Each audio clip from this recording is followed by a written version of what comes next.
پیچھے کریں، کھینچو.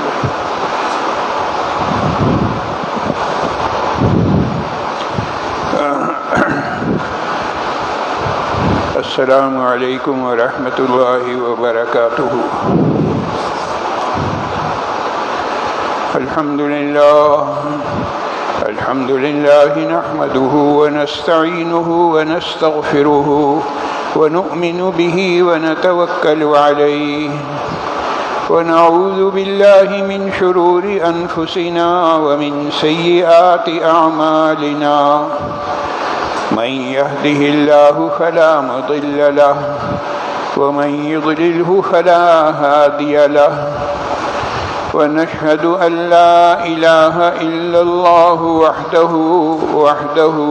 وحده لا شريك له ونشهد أن سيدنا وسندنا ونبينا ومولانا محمدا عبده ورسوله صلی اللہ تعالی علی خیر خلقہ محمد وعلی آلہ وصحبہ اجمعین وبارک وسلم تسلیما کثیرا کثیرا. اما بعد فاعوذ باللہ من الشیطان الرجیم. بسم اللہ الرحمن الرحیم. وما ينطق عن الهوى إن هو إلا وحي يوحى. سئل رسول الله صلى الله عليه وسلم متى الساعة؟ قال عليه الصلاة والسلام ما المسؤول عنها بأعلم من السائل. وقال الله تعالى يسألونك عن الساعة أيان مرساها قل إنما علمها عند ربي لا يجليها لوقتها إلا هو ثقلت في السماوات والأرض لا تأتيكم إلا بغتة. آمنت بالله صدق الله مولانا العظيم وبلغنا رسوله النبي الكريم ونحن على ذلك من الشاهدين والشاكرين والحمد لله رب العالمين. جزى الله عنا محمدا صلى الله عليه وسلم ما هو أهله. جزى الله عنا محمدا صلى الله عليه وسلم ما هو أهله. جزى الله عنا محمدا صلى الله عليه وسلم ما هو أهله. محترم حاضرین، قرآن کریم کے دو مختلف مقامات سے دو آیتیں میں نے آپ کو سنائی ہیں، اور احادیث مبارکہ کے ذخیرے میں سے ایک حدیث کا صرف ایک جملہ آپ کو سنایا ہے. اور ان آیات و احادیث مبارکہ کی روشنی میں آج ہمیں جس موضوع پر گفتگو کرنی ہے وہ ہے فتنوں کا دور. یہ بات یقیناً آپ اس سے پہلے بھی سن چکے ہیں علماء کرام سے کہ قیامت کے قریب بہت سارے فتنے ظاہر ہوں گے، اور اتنے فتنے ظاہر ہوں گے جیسے کہ تسبیح کا دانہ تسبیح اگر ٹوٹ جائے تو اس کے دانے جس تیزی سے گرتے ہیں ایسے ہی تیزی سے فتنے یکے بعد دیگرے آئیں گے سامنے. اور یہ قیامت کی علامات میں سے ایک علامت ہے، اور اسی کو فتنوں کا دور کہا جاتا ہے، اور اس دور سے ہم گزر رہے ہیں. ہمارے سامنے ہر روز ایک نیا فتنہ ہوتا ہے، جس میں ایک فتنہ ایسا ہے کہ اس موضوع پر باقاعدہ گفتگو کی ضرورت ہے. وہ اس وقت میں گفتگو تو نہیں کروں گا، لیکن ایک جملے میں اشارہ ضرور کروں گا کہ ہم پر ایک نیا عذاب آیا ہے. یہ ایک قانون پاس ہو رہا ہے ہم جنس پرستی کا. اللہ تعالیٰ اپنے حفظ و امان میں رکھے. یہ خدا کے قہر کو دعوت دینے والی بات ہے. تو یہ بھی فتنوں میں سے ایک فتنہ ہے. سوال یہ پیدا ہوتا ہے کہ ایک طرف تذکرہ کیا جائے کہ جی یہ فتنوں کا دور ہے، دوسری طرف یہ بتلایا جائے کہ بھائی قیامت بس آنے ہی والی ہے، قرب قیامت کی علامات بتائی جائیں. تو کیا صرف فتنوں کا دور ہے اتنا تذکرہ کرنے سے، یا قرب قیامت کی علامات کا تذکرہ کرنے سے تذکرہ کرنا یہ کافی ہوگا؟ نہیں، ہرگز نہیں، کافی نہیں ہوگا۔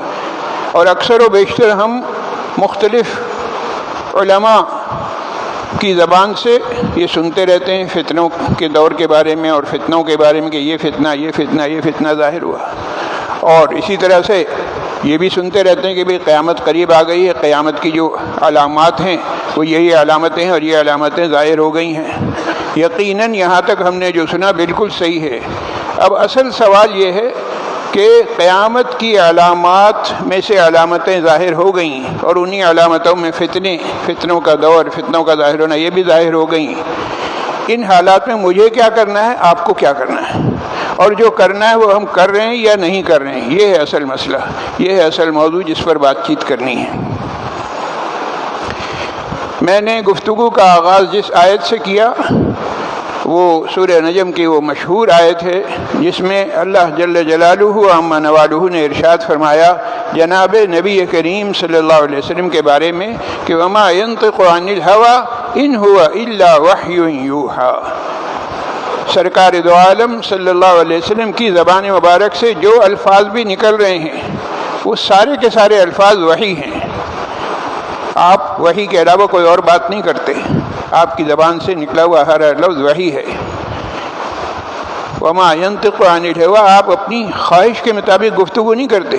ان هو الا وحی یوحی، یہ وحی ہے جو کہ اللہ کی طرف سے نازل ہوتی ہے، اس کے مطابق آپ گفتگو کرتے ہیں۔ گویا آپ صلی اللہ علیہ وسلم کے تمام ارشادات یہ بھی وحی کا حصہ ہیں۔ جس طرح سے قرآن کریم وحی ہے اسی طرح سے احادیث مبارکہ بھی وحی ہیں۔ فرق صرف اتنا ہے کہ قرآن کریم جو وحی ہے اسے کہا جاتا ہے وحی متلو، وہ وحی جس کی تلاوت کی جاتی ہے، جو پڑھا جاتا ہے، اور احادیث مبارکہ کی شکل میں جو وحی ہے وہ وحی غیر متلو ہے، اس کو باقاعدہ قرآن کی شکل میں تلاوت نہیں کی جاتی، لیکن احادیث مبارکہ سے جو بات ثابت ہو وہ بھی وحی کا ہی ایک حصہ ہے، وہ بھی اللہ رب العزت کے احکامات میں سے حکم ہے۔ پھر قیامت کی علامات کے بارے میں نے ایک حدیث کا ایک جملہ سنایا ہے، حدیث بہت طویل ہے، وہ حدیث جبرائیل کہلاتی ہے کہ حضرت جبرائیل علیہ السلام صحابہ اکرام رضوان اللہ تعالیٰ علیہم اجمعین کے مجمع میں صحابہ بیٹھے ہوئے تھے کہ حضرت جبرائیل علیہ السلام انسانی شکل میں آئے اور آ کر حضور صلی اللہ علیہ وسلم سے بہت سارے سوالات کیے۔ وہ سوالات اور جوابات آپ اس سے پہلے بھی علماء سے سن چکے ہیں، سنتے رہتے ہیں، اور انہی سوالوں میں سے ایک سوال یہ تھا کہ متی الساعہ، یا رسول اللہ صلی اللہ علیہ وسلم آپ بتائیے کہ قیامت کب آئے گی؟ آپ صلی اللہ علیہ وسلم نے اس کے جواب میں ارشاد فرمایا مل مسئول عنہا بأعلم من السائل، تم جس سے پوچھ رہے ہو اسے بھی نہیں معلوم اور جو سوال کرنے والا ہے اسے بھی نہیں معلوم۔ جیسے سوال کرنے والا ہے اسے نہیں معلوم، ایسے ہی جس سے تم پوچھ رہے ہو اسے بھی نہیں معلوم۔ قیامت کا علم کسی کو بھی نہیں ہے، اور قیامت کا قطعی علم صرف اور صرف اللہ کے پاس ہے، اور اس بات کا تذکرہ خود قرآن کریم کی مختلف آیات میں موجود ہے، جس میں سے ایک آیت میں نے آپ کو سنائی تھی کہ یسألونک عن الساعة ایان مرساہا، یہ لوگ قیامت کے متعلق پوچھتے ہیں کہ قیامت کب آئے گی؟ آپ کہہ دیجئے قل انما علمها عند ربی، قیامت کب آئے گی اس کا علم تو صرف اللہ کے پاس ہے، لیکن یہ ذہن میں رکھو کہ یہ تمہارے پاس آنے والی ہے، یہ ایک ایسی چیز ہے، ایک حقیقت ہے، لا یجلیها لوقتها الا هو ثقلت فی السماوات والارض لا تأتیکم الا بغتہ، قیامت آئے گی اور اچانک آئے گی۔ ان تمام آیات و احادیث سے اتنا تو معلوم ہو گیا کہ قیامت کا آنا یقینی ہے، اور قیامت کی علامات ہیں جو یکے بعد دیگرے ظاہر ہو رہی ہیں۔ اس میں سب سے پہلی علامت تو اسی وقت ظاہر ہو گئی تھی سرکار دو عالم صلی اللہ علیہ وسلم کے زمانے میں، جب آپ صلی اللہ علیہ وسلم نے انگلی سے اشارہ کیا اور چاند دو ٹکڑے ہو گیا۔ قرآن کہہ رہا ہے اقتربت الساعۃ وانشق القمر، قیامت قریب آ گئی، اور قیامت قریب آنے کی نشانی کیا ہے کہ چاند دو ٹکڑے ہو گیا۔ چاند کا دو ٹکڑے ہونا یہ علامات قیامت میں سے ایک علامت ہے جو اسی وقت ظاہر ہو گئی تھی، اور اس کے بعد یہ کئی بار دیگرے علامات ظاہر ہوتی رہتی ہیں۔ بعض علامات اللہ کے رسول صلی اللہ علیہ وسلم نے ہمیں اس لیے بتا دیں تاکہ تنبیہ ہو جائے، ہم جاگ جائیں۔ اب ہم اپنا محاسبہ کریں کہ ہم وہ علامات پہلے تو دیکھیں ہمارے اس ماحول معاشرے میں وہ علامات ہیں یا نہیں، اور نہ صرف یہ کہ ہیں بلکہ 100% ہیں، 100% ہیں۔ تو جو ان علامات کے بتانے کا مقصد تھا کہ ہم بیدار ہو جائیں، تو آیا ہم بیدار ہوئے یا نہیں ہوئے؟ معاف کیجیے گا، میں کہوں گا ہماری کان پہ جوں تک نہیں رہیں گی۔ ہم بیدار نہیں ہوئے، ہم ویسے ہی سوئے ہوئے ہیں۔ اللہ کے رسول صلی اللہ علیہ وسلم نے ارشاد فرمایا کہ قرب قیامت کی علامات میں سے ایک علامت یہ کہ علم اٹھا لیا جائے گا، علماء اس دنیا سے تیزی سے رخصت ہوں گے۔ دیکھیے آپ کے سامنے ہیں جی، یشرب الخمر، شراب عام پی جائے گی، یہ سب آپ کے سامنے ہیں۔ یظہر الزنا، زنا عام ہو جائے گا۔ والفحش والتفاحش، یہ عریانی فحاشی عام ہو جائے گی۔ اور وقطعیت الرحم، صلہ رحمی ختم ہو جائے گی، بلکہ قطع رحمی ہوگی، رشتہ داروں کے حقوق ادا نہیں کیے جائیں گے۔ یہ ساری علامات ہیں، ان کے علاوہ اور بہت ساری علامات ہیں جو اللہ کے رسول صلی اللہ علیہ وسلم نے بتلائی ہیں، اور انہی علامات میں سے ایک علامت ہے دجال کا ظہور۔ دجال ظاہر ہوگا قیامت سے پہلے پہلے۔ اب دجال اگر ظاہر ہونے والا ہے، فرض کیجئے میری آپ کی زندگی میں، تو ہم نے کیا کیا اس کے لیے، اور قرآنی ہدایات کیا ہیں کہ دجال کے فتنے سے ہم کیسے بچیں؟ اس کے لیے ہمیں باقاعدہ ایک سورت دی گئی، اس سورت کا نام ہے سورہ کہف۔ جو شخص سورہ کہف کی تلاوت کرے گا وہ دجال کے فتنے سے محفوظ رہے گا۔ اور آدھے پون پارے کی صورت ہے، ہم اتنے نالائق واقعے میں ایسے سست کاہل کہ ہمارے لیے یہ آدھا پون پارا پڑھنا بھی مشکل ہے، تو ہمارے لیے اور آسانی کر دی گئی کہ بھائی صرف ابتدائی 10 آیات کی تلاوت کر لو، سورہ کہف شروع کرو، اور ربنا آتنا من لدنک رحمتا وہیئ لنا من امرنا رشدا، یہاں پر 10 آیتیں ہو گئیں۔ روزانہ اتنی تلاوت کر لیا کرو۔ جو شخص صبح اٹھ کر سورہ کہف کی ابتدائی 10 آیتیں پڑھ لے گا، وہ اس دن دجال کے فتنے سے محفوظ رہے گا۔ اب ہر روز کی حفاظت کا طریقہ ہمیں بتا دیا گیا، ہم اگر اس پر عمل نہ کریں تو سوچئے کہ قصور کس کا ہے۔ تو یہ سورہ کہف، اس کا آغاز ہی قرآن کریم کے تذکرے سے ہوا ہے۔ الحمدللہ الذی انزل علی عبدہ الکتاب، تمام تعریفیں اس اللہ کے لیے ہیں جس نے یہ کتاب نازل کی، قرآن کریم۔ سورت کا آغاز ہو رہا ہے قرآن کریم کے تذکرے سے۔ اور آگے چلیے، آگے چل کے ارشاد فرمایا وَاتْلُ مَا أُوحِيَ إِلَيْكَ مِن کِتَابِ رَبِّكَ، جو کچھ بھی وحی نازل ہوتی ہے اس کتاب کی شکل میں، قرآن کریم کی شکل میں، اس کی تلاوت کیا کرو۔ حکم دیا جا رہا ہے روزانہ پابندی سے قرآن کریم کی تلاوت کیا کرو۔ پھر مزید آگے جائیے، فرمایا وَلَبِثُوا فِي كَهْفِهِمْ 300 سِنِينَ وَازْدَادُوا 9۔ وہ جو اصحاب کہف تھے ان کی تعداد کے بارے میں مختلف لوگوں کی مختلف رائیں، کوئی کہہ رہا ہے 300 تھے، کوئی کہہ رہا ہے 300 اور پھر 309 تھے، وغیرہ وغیرہ مختلف رائے ہیں، مختلف باتیں کی جا رہی ہیں۔ قُلِ اللَّهُ أَعْلَمُ بِمَا لَبِثُوا، آپ کہہ دیجئے کہ اللہ کو معلوم ہے وہ کتنے تھے۔ یہ ساری آیتیں اور یہ سارے واقعات یہ کہلاتے ہیں متشابہات۔ تو ہمیں حکم یہ دیا گیا ہے کہ تم متشابہات کے پیچھے نہ پڑو۔ قبر میں جا کر تم سے یہ نہیں پوچھا جائے گا کہ اصحاب کہف کتنے تھے، ان کی تعداد کیا تھی۔ قبر کے جو سوالات ہیں ان کی تیاری کرو اور سوچو کہ ان کی تیاری ہم نے کی ہے یا نہیں کی ہے۔ تو متشابہات کے پیچھے نہیں پڑنا چاہیے۔ تیسری بات اسی صورت سے یہ معلوم ہوئی کہ حضرت موسیٰ علیہ السلام اور حضرت خضر کا واقعہ ہے، اس سے ہمیں یہ سبق ملتا ہے کہ جس بات کا علم نہ ہو اس کے بارے میں صبر کیا جائے۔ وَكَيْفَ تَصْبِرُ عَلَى مَا لَمْ تُحِطْ بِهِ خُبْرًا، جو باتیں معلوم نہ ہوں ان کے لیے بے صبری کا مظاہرہ نہ کریں، صبر کا مظاہرہ کریں، صبر کریں، انشاءاللہ العزیز جو باتیں معلوم نہیں ہیں وہ بھی معلوم ہو جائیں گی۔ اور نمبر 4 اسی صورت سے معلوم ہوتا ہے کہ فتنوں کا مقابلہ کرنا چاہیے۔ کس طریقے سے کہ اپنے دین پر استقامت کے ساتھ ہم جمے رہیں، اپنے دین کو مضبوطی سے پکڑے رہیں۔ باطل اگر ہمیں مجبور کرے کہ تم باطل کے آگے سر جھکا دو، ہرگز نہیں، ہم سر نہیں جھکائیں گے۔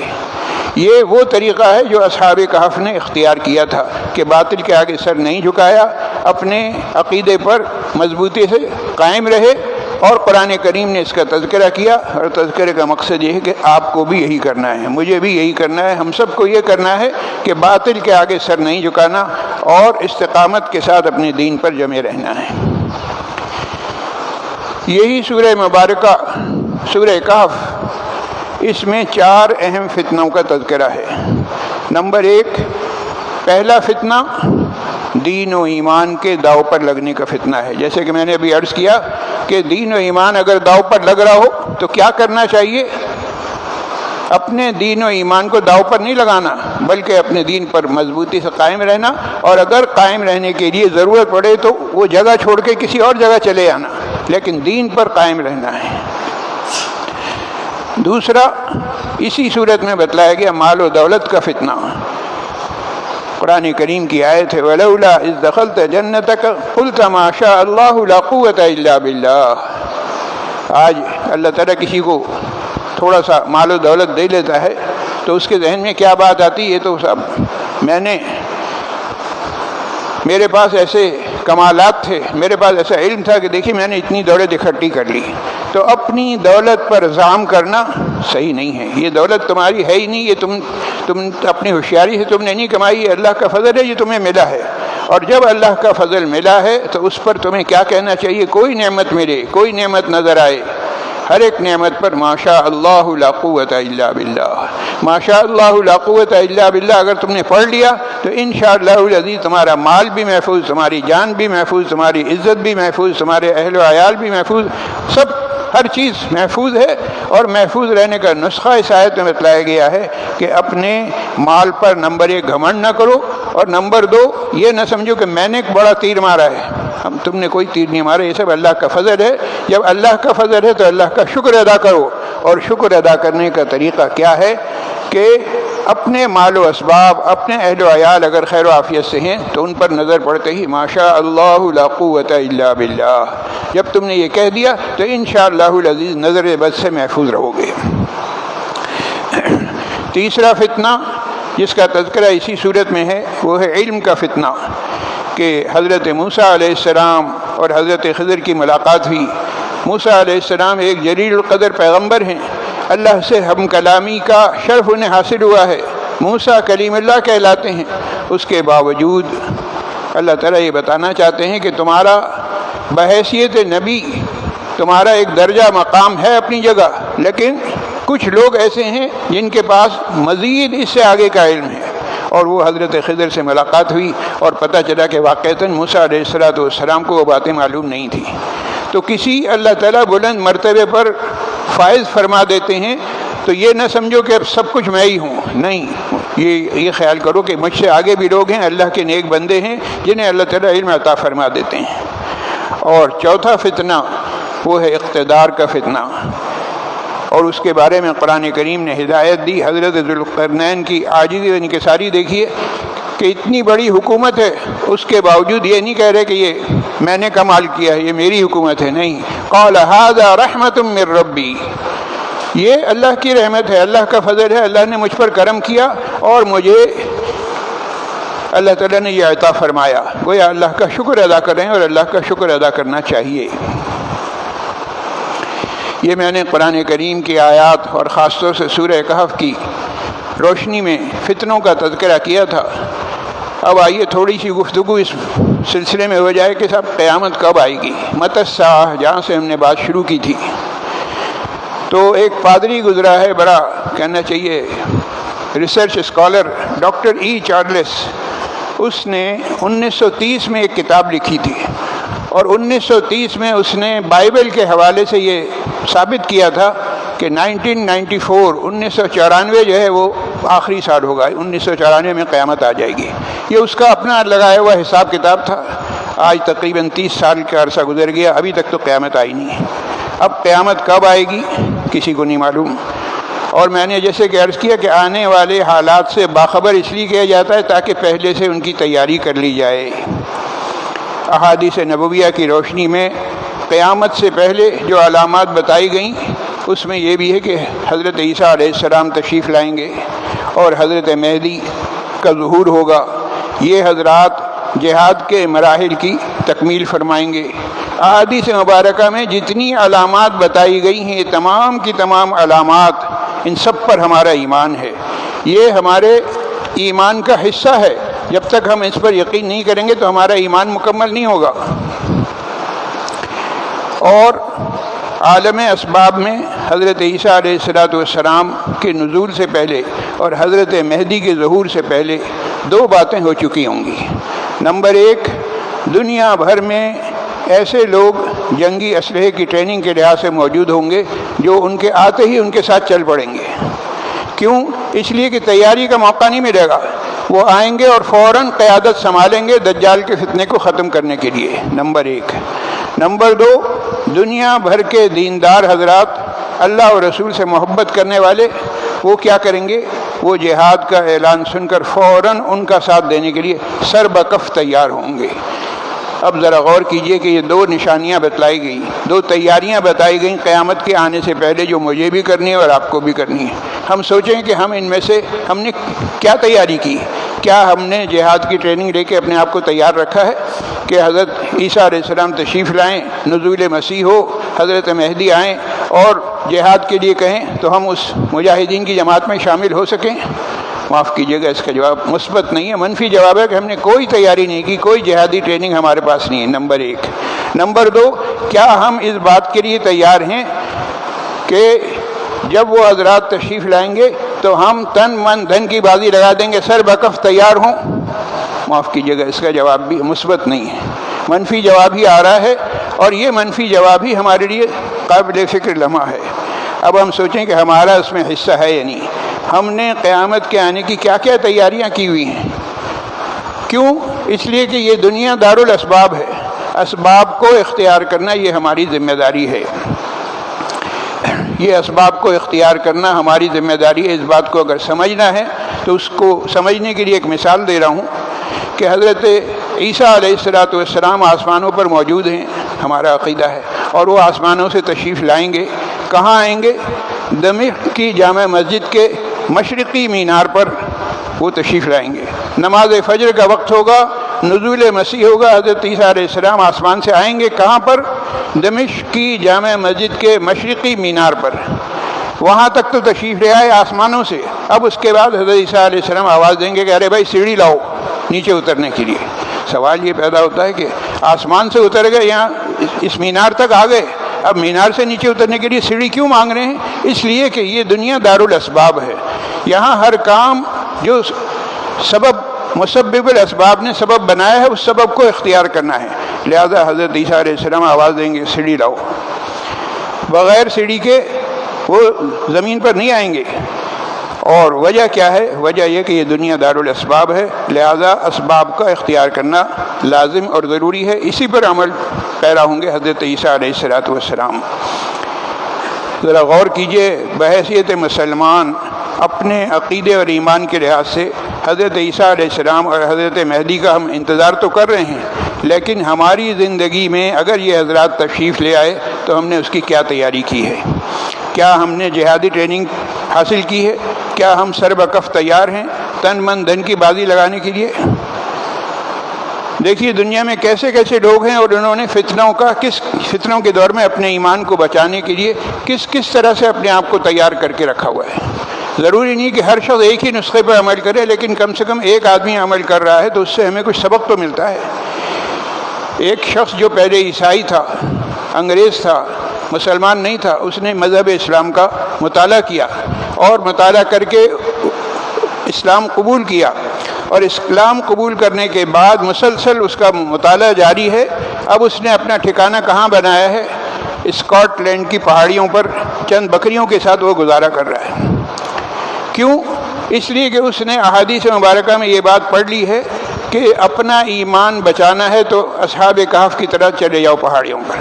چنانچہ اس نے اس پر عمل کر لیا، وہ بکریوں کے ساتھ وہاں رہتا ہے، بکریوں کا باقاعدہ اس نے فارم بنایا ہوا ہے۔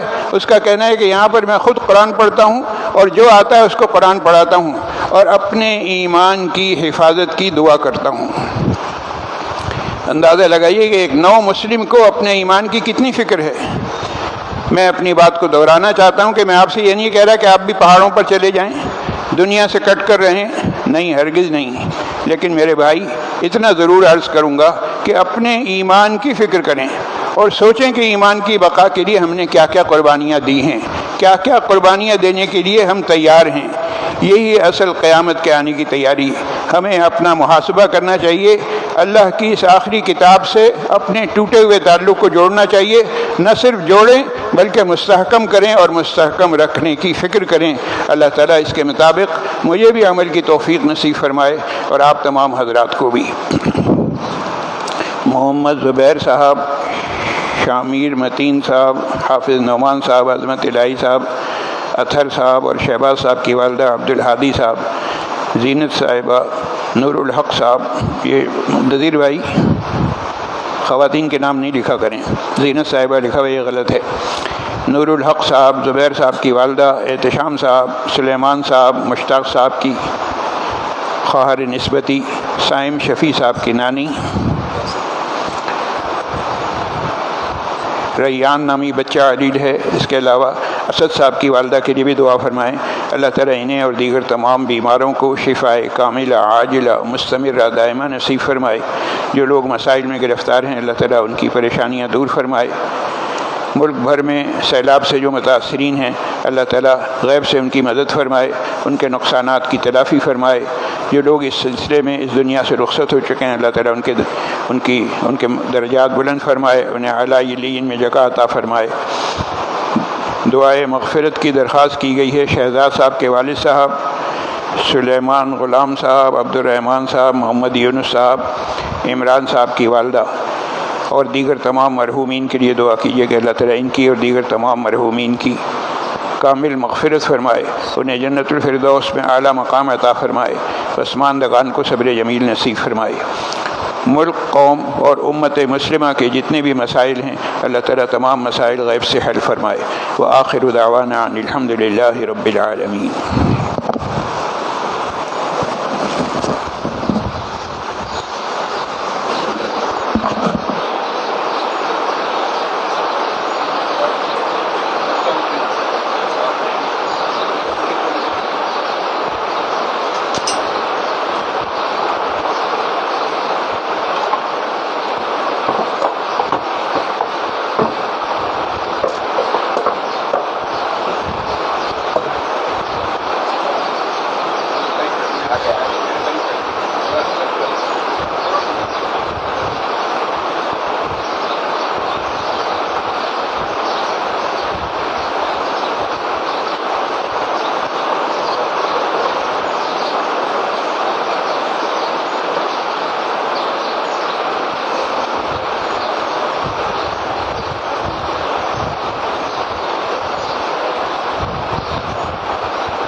حضرات تھوڑی سی توجہ کی درخواست کی جاتی ہے. اس سے پہلے بھی اعلانات کیے جا چکے ہیں کہ یہ مسجد کا جو مرکزی دروازہ ہے اس کے سامنے ہماری زنجیریں بھی ٹوٹ گئی تھیں اور سامنے کچرا پھینکا جا رہا تھا اور نمازیوں کے لیے یہاں آنا بہت مشکل ہو گیا تھا. تو الحمدللہ کافی محنت کرنے کے بعد وہاں دوبارہ سے زنجیریں لگا دی گئی ہیں اور سامنے سے بڑی ہی محنت سے کچرا بھی ہٹایا گیا ہے، لیکن اب تک لوگ باز نہیں آ رہے ہیں اور وہاں آ کر کچرا پھینک رہے ہیں. براہ کرم اس کے بارے میں سوچئے. یہ انتہائی شرمناک بات ہے کہ مسجد کے آگے کچرا پھینکنا اور پھر وہ بڑھ کر مسجد کی طرف آ جاتا ہے اور اس کی بدبو آتی ہے مسجد کے اندر تک. براہ کرم خود بھی اس کا خیال رکھیں اور اصل یہ کہ دوسروں کو بھی اس کی طرف توجہ دلائیں. زنجیریں جو باندھی گئی ہیں، آپ سے درخواست ہے کہ اس کے آگے کسی قسم کی پارکنگ نہ کریں، کیونکہ وہ پارکنگ ہوگی تو پھر ایک بار پھر روڈ بالکل بلاک ہو جائے گا. براہ کرم دائیں بائیں کہیں بھی اپنی پارکنگ کریں. دوران نماز آپ نماز کے دوران پارکنگ کر کے نماز پڑھیں اور نماز کے بعد وہاں سے گاڑیاں ہٹا لیں. دوسری عرض یہ تھی کہ ہمارے 2 کنویں یہیں یہ زنجیر کے پاس بالکل سوکھ گئے تھے. ابھی الحمدللہ بارش کے بعد یہ پانی نیچے کافی جمع ہو گیا تو دونوں کنویں بھی بحال کر دیے گئے ہیں تاکہ کسی وقت پانی کی کمی ہو تو یہ کمی پوری ہو جائے. اور ان تمام کے سلسلے میں ایک بہت بڑی رقم خرچ ہوئی ہے ظاہر ہے. تو آپ حضرات سے انتہائی خصوصی درخواست ہے کہ اس طرف خصوصی توجہ فرمائیں. ہمارے ریپیئر مینٹیننس ہر چیز میں جو مہنگائی کا عالم ہے آپ کے سامنے ہے، اس کو دہرانے کی ضرورت نہیں ہے. کیا حال ہے لوگوں کا. بہرحال مخیر حضرات سے درخواست ہے کہ جو ہے مسجد کے چندے میں خصوصی توجہ فرمائیں. آخری عرض یہ ہے کہ مسجد کے جو جمعدار ہیں یہ انتہائی محنت کر کے دونوں طرف جو ہے ٹوائلٹ وغیرہ ہر وقت صاف رکھنے کی کوشش کرتے ہیں. گو کہ پوری طرح اطمینان بخش نہیں ہوتا، پھر بھی پوری کوشش کرتے ہیں. تو ان کے پچھلے 10 سال سے 10 روپے دیے جا رہے تھے، اب ان کی رقوم میں اضافہ کیا جا رہا ہے. امید ہے ہمارے نمازی حضرات جو ہے اس کو خوشی کے ساتھ قبول فرمائیں گے. جو بھی مشورے سے طے کر کے وہاں لگایا جائے، براہ کرم جمعدار کو جاتے وقت وہ ہدیہ دے دیا جائے یا ان کی محنت کا وسیلہ دے دیا جائے، تاکہ کسی قسم کی امید ہے کہ نمازی حضرات اس سلسلے میں کسی قسم کی بحث تکرار جمعدار سے نہیں کریں گے. کوئی بھی شکایت ہو تو ہم سے آ کے رجوع فرمائیں. جزاکم اللہ خیرہ.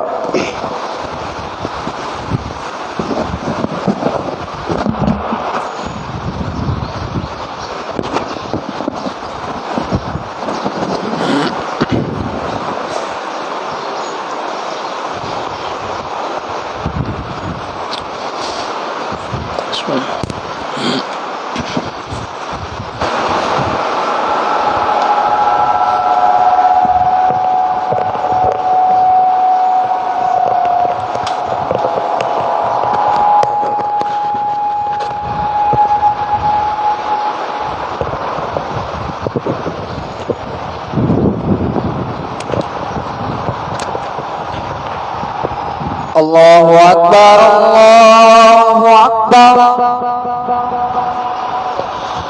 اللہ اکبر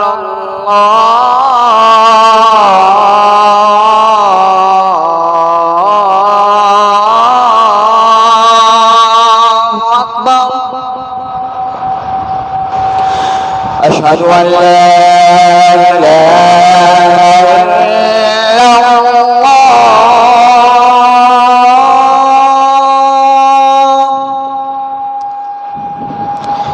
أشهد أن لا إله إلا الله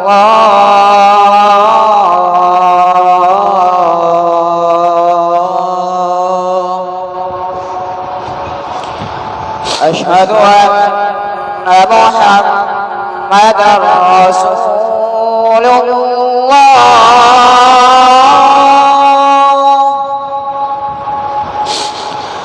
أشهد أن محمدًا رسول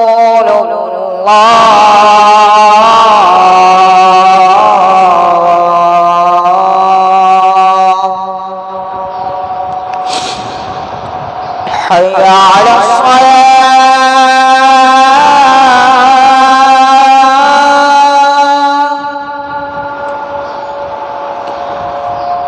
حي على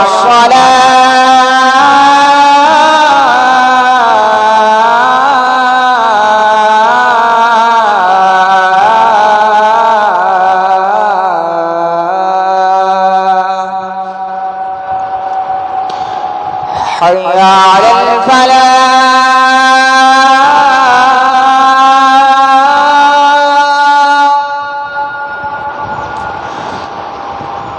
حي على الفلاح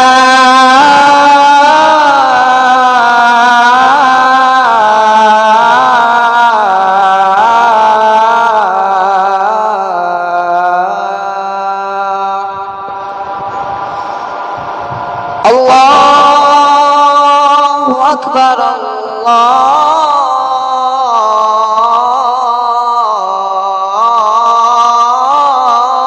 الله أكبر لا إله إلا الله.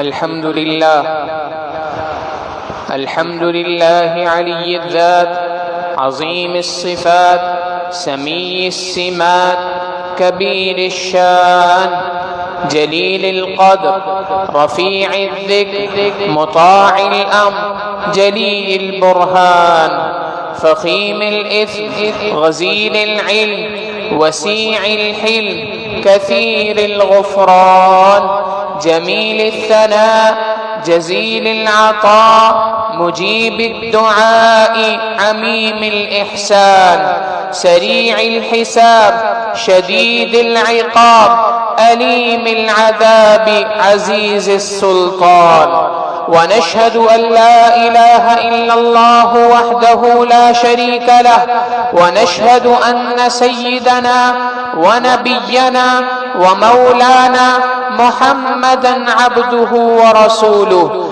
المبعوث إلى الأسود والأحمر المنعوت بشرح الصدر ورفع الذكر وصلى الله عليه وعلى آله وأصحابه وبارك وسلم تسليما كثيرا كثيرا أما بعد فيا أيها الناس وحدوا الله فإن التوحيد رأس الطاعات واتقوا الله فإن التقوى ميلات الحسنات وعليكم بالسنة فإن السنة تهدي إلى الإطاعة ومن أطاع الله ورسوله فقد رشد واهتدى وإياكم والبدعة فإن البدعة تهدي إلى المعصية ومن يعص الله ورسوله فقد ضل وغوى وعليكم بالصدق فإن الصدق ينجي والكذب يهلك وعليكم بالإحسان فإن الله يحب المحسنين ولا تقنطوا من رحمة الله فإنه أرحم الراحمين ولا تحبوا الدنيا فتكونوا من الخاسرين ألا وإن نفسا لن تموت حتى تستكمل رزقها فاتقوا الله وأجملوا في الطلب وتوكلوا عليه فإن الله يحب المتوكلين وادعوه فإن ربكم مجيب الداعين واستغفروه يمددكم بأموال وبنين أعوذ بالله من الشيطان الرجيم وقال ربكم ادعوني أستجب لكم إن الذين يستكبرون عن عبادتي سيدخلون جهنم داخلين بارك الله لنا ولكم في القرآن العظيم ونفعنا وإياكم بالآيات والذكر الحكيم إنه تعالى جواد كريم ملك بر ورب رؤوف رحيم.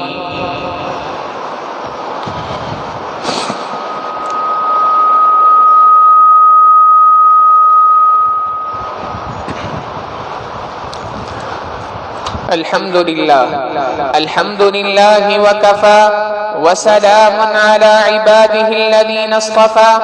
أما بعد، فأعوذ بالله من الشيطان الرجيم. بسم الله الرحمن الرحيم.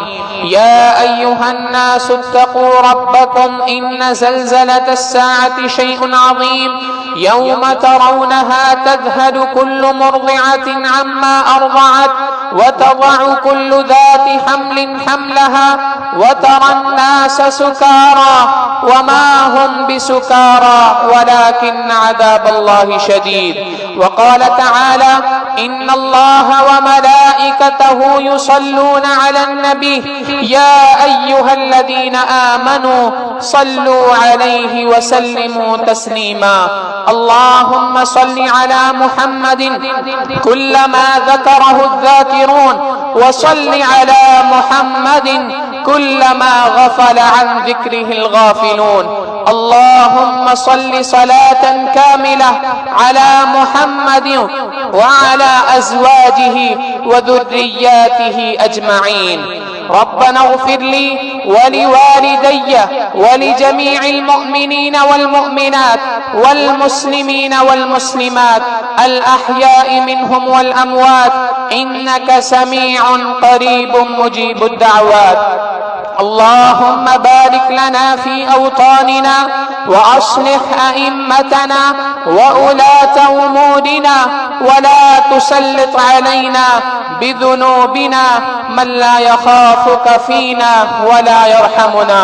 اللهم ارزقنا بزيارة الحرمين الشريفين واحفظهم واحفظ المسجد الأقصى يا رب العالمين.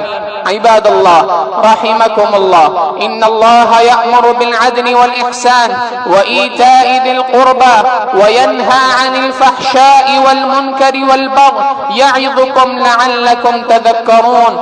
ولذكر الله أكبر والله يعلم ما تصنعون. صفیں تمام سے درست فرما لیجئے، اگلی صفوں کو پہلے مکمل کیجئے۔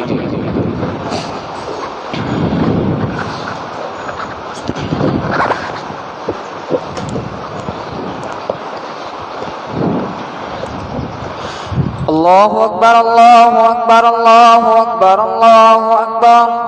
أشهد أن لا إله إلا الله أشهد أن لا إله إلا الله أشهد أن محمدا رسول الله أشهد أن محمدا رسول الله. حي على الصلاة حي على الصلاة حي على الفلاح حي على الفلاح. قد قامت الصلاة قد قامت الصلاة. الله أكبر الله أكبر لا إله إلا الله. الله أكبر.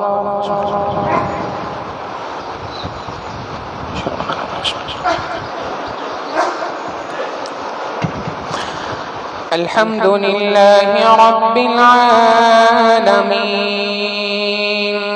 الرحمن الرحيم مالك يوم الدين. إياك نعبد وإياك نستعين. اهدنا الصراط المستقيم صراط الذين أنعمت عليهم غير المغضوب عليهم ولا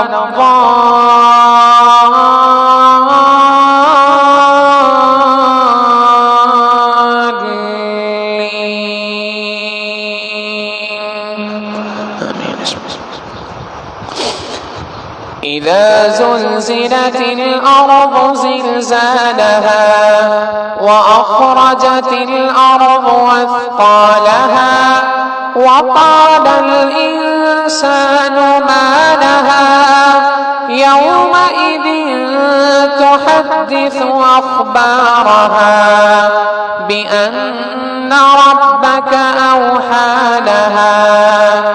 يومئذ يصدر الناس أشتاتا ليروا أعمالهم فمن يعمل مثقال ذرة خيرا يره ومن يعمل مثقال ذرة شرا يره. الله أكبر.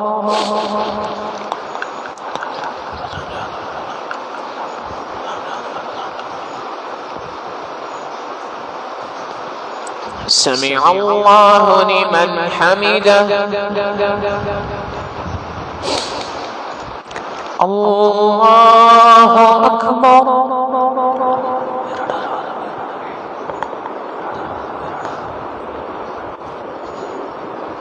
الله أكبر. الله أكبر.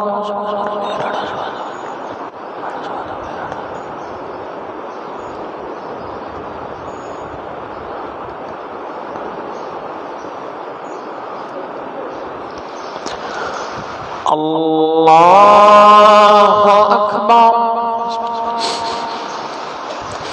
الحمد لله رب العالمين الرحمن الرحيم مالك يوم الدين إياك نعبد وإياك نستعين اهدنا الصراط المستقيم صراط الذين أنعمت عليهم غير المغضوب عليهم ولا الضالين.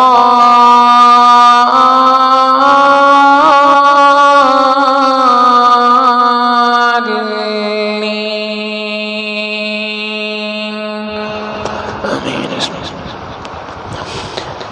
ألهاكم التكاثر حتى زرتم المقابر كلا سوف تعلمون ثم كلا سوف تعلمون كلا لو تعلمون علم اليقين لترون الجحيم ثم لترونها عين اليقين ثم لتسألن يومئذ عن النعيم.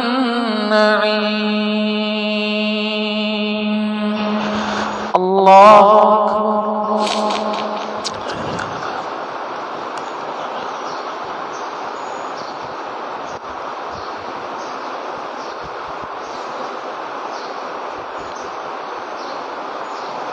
سمع الله لمن حمده.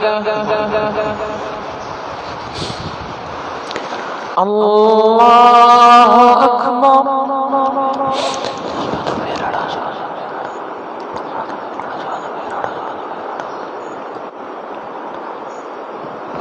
الله أكبر.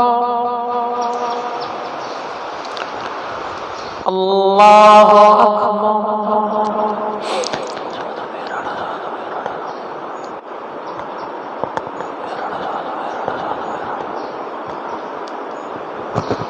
الله أكبر.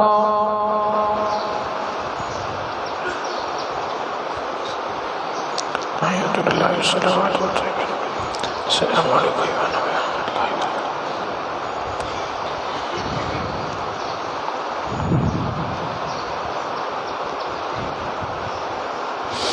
اللهم صل على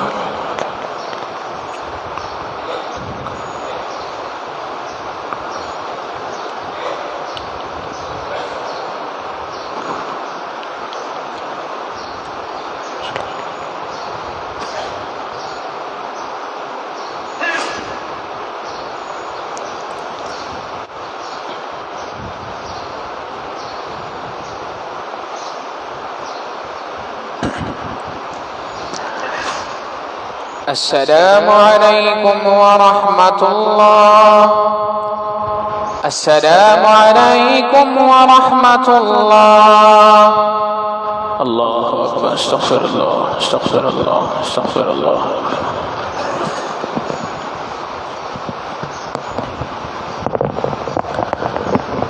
سبحان ربي الوهاب اللهم صل على سيدنا محمد وعلى آل سيدنا محمد وبارك وسلم ربنا ظلمنا أنفسنا وإن لم تغفر لنا وترحمنا لنكونن من الخاسرين کریم آقا ہم آپ کے گناہگار سیاہکار بندے ہیں اللہ ہمارے گناہوں کو معاف فرما ہماری خطاؤں سے درگزر فرما ہمارے عیبوں کی پردہ پوشی فرما اے کریم آقا ہمیں ہماری جسمانی بیماریوں کو دور فرما ہماری روحانی بیماریوں کو دور فرما اے کریم آقا اپنی رحمتوں کی ٹھنڈی چھاؤں ہمیں نصیب فرما کریم آقا ہم اس بات کا اقرار کرتے ہیں آپ کی جانب سے یہ ملک پاکستان ہمیں ایک بہت بڑی نعمت ملی تھی اے اللہ ہم نے اس نعمت کی قدر نہ کی اے اللہ اس کی وجہ سے ہماری پکڑ نہ فرما میرے مالک ہماری پکڑ نہ فرما اے اللہ ہم اپنے جرم کا اقرار کرتے ہیں ہم نے یہاں پر جس طرح آپ کی عبادات کرنی چاہیے تھی نہیں کی جس طرح آپ کے اسلام کے نظام کو نافذ کرنا تھا نہیں کیا اے اللہ پر اس کے بدلے آپ ہماری پکڑ نہ فرمائیے